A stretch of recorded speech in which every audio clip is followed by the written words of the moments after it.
علی‌ها از قزاقستان در مرحله برگشت دور دوم از 16مین دوره مسابقات قهرمانی باشگاه‌های آسیا رو در خدمت بینندگان عزیز.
در این بازی میگیره محرمی بلند روی دروازه و باز هم اونجا پنالتی برای تیم پیروزی.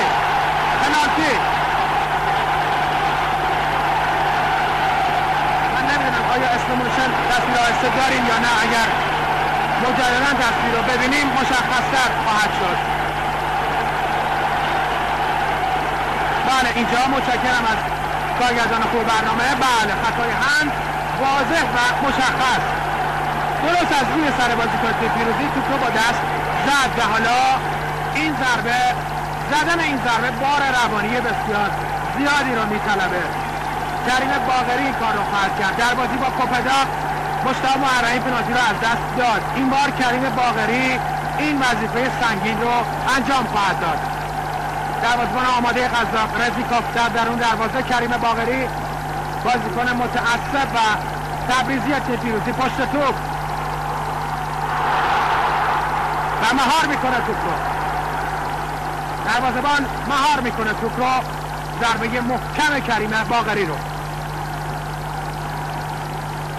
درگیری همونجا پیش آمده که به هر صورت بازیکن پیروزی از کنار یاران قزاق این طرف میان و به کار خودشون میپردازن. زمین خودشون و خوب تا به اینجا دفاع کردن. محرمی علی دایی از اون توپایی بود که ایدئال برای اوست. حالا فرصت در پیروزی یه لحظه ورزشگاه به گمان گل نیم خیز شد اما توپ بالای دروازه تیم قزاقستان نشد. هنوز این تماشاگران گلی رو در این ورزشگاه ندیدن. حالا برای باقری از این طرف صدوی حرکت کرده. پاس باید رو به جلو باشه به همین ترتیب به ذیک به عقب. حالا دایی فرصت برای او و باز هم از دست رفت و تبدیل به کورنر شد.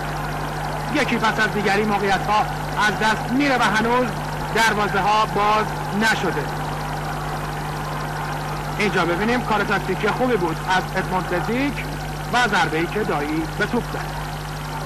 محرمی فرصت برای پیروزی یه لحظه باز همونجا واقعیت و پنالتی. باز هم پنالتی برای پیروزی. این بار کدام بازیکن خواهد زد؟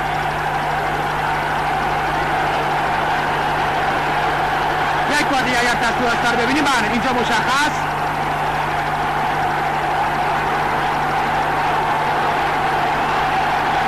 در صورت خطای پنالتی اعلام میشه.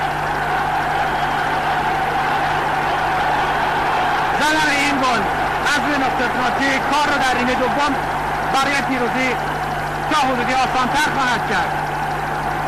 این بار علی دایی پشت توپ قرار گرفته. امید اول خط حمله تیم پیروزی در این میدان علی دایی.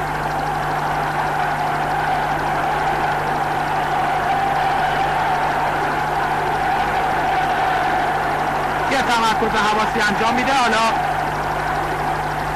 چشمان 80,000 تماشاگر در ورزشگاه و میلیون ها بیننده تلویزیونی به این توپ و پاهای علی دایی و توی دروازه گل.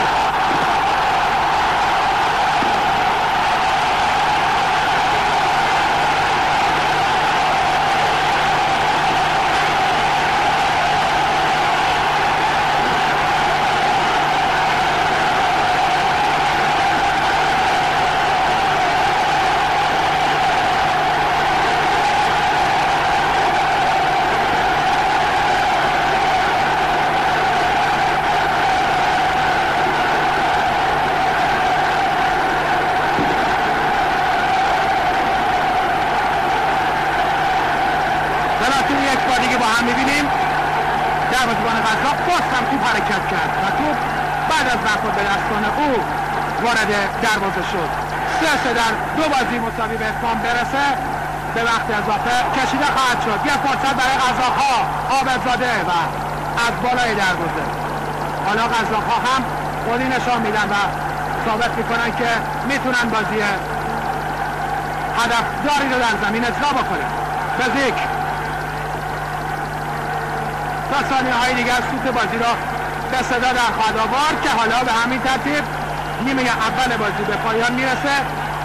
توجه شما رو به ادامه برنامه آخرین روز هفته با ورزش جلب میکنم. در آغاز نیمه دوم مجددا در خدمت شما خواهیم بود.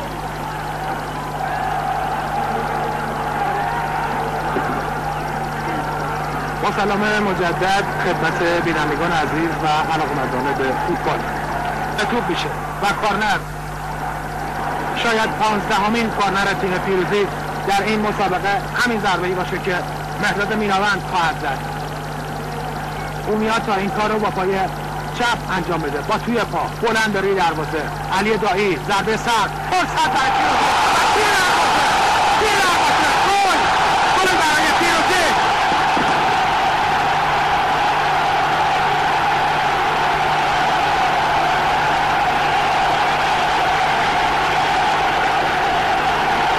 یک بار دیگه با هم می‌بینیم.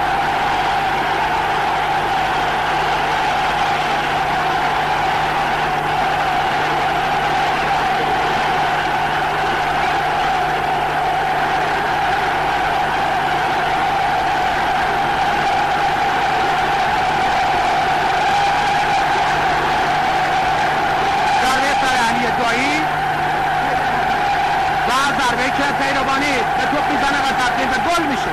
شگران آرام و قرار ندارن، همونطور که بازیکن پیروزی چرا این حرکتی رو انجام میدن. دایی توی دروازه گل سوم علی دایی.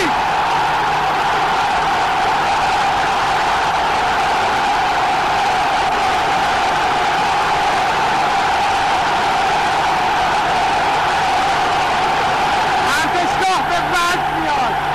بینندگان عزیز، واقعا احساسات تماشاگران در ورزشگاه مثال زدنی است. نگاه میکنیم با هم میبینیم صحنه رو که چگونه پیروزی به گل سوم خودش رسید. قزاقستان کاملا اسیر حرکات تیم پیروزی شده. این حرکت دیدنی، این تاکتیک زیبا از تیم پیروزی و پیامد اون گل سوم. پیروزی 3 قزاقستان 3 در دو بازی رفت و برگشت. هرچند در فوتبال هزاران واقعه و رویداد خواهد داشت و یکی از اونها این رویداد که میبینیم تبدیل به گل سوم پیروزی میشه. ضربه مهاجم گلزن فوتبال ایران علی دایی دور از دستان رزیکوف و ایران 3 قزاقستان 0. فریاد ایران ورزشگاه رو به لرزه در آورده. ظریفر محبوب همه اونجا هستن. برمیگردونه خط دفاعی قزاقستان توپ رو.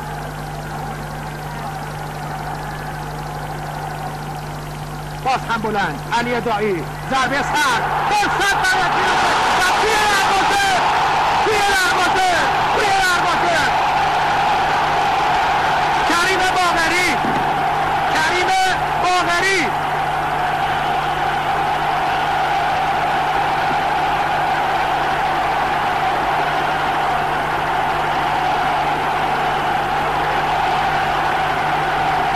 یک بار دیگه با هم میبینیم این گل از کریم باقری توپ رو توی دروازه جا میده. پیروزی 4 قزاقستان 0. باز هم علی دایی است که این گل رو میسازه و رزیکوف مغلوب قدرت برتر فوتبالیستای کشور عزیزمون جمهوری اسلامی ایران میشه. رو به یک بازی منطقی حفظ توپ و حالا رضا ترابیان باید توپ تو دروازه جا بده و همین کار رو هم میکنه و گل پنجم.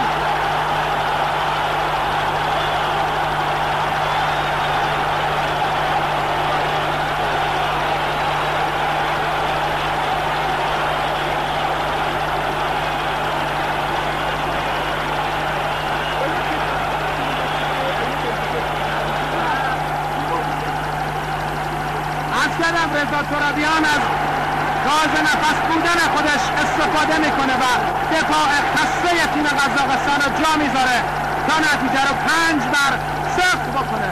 حالا اگه پیروزی حتی یه گل هم بخوره باز هم صعود میکنه. رضا ترابیان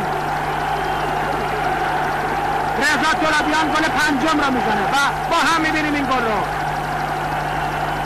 شور و حال خاصی در ورزشگاه حاکم شده. تیم قزاقستان تیم آماتوری نیست، تیمی حرفه‌ای و آشنا با اصول حرفه‌ای فوتبال بود.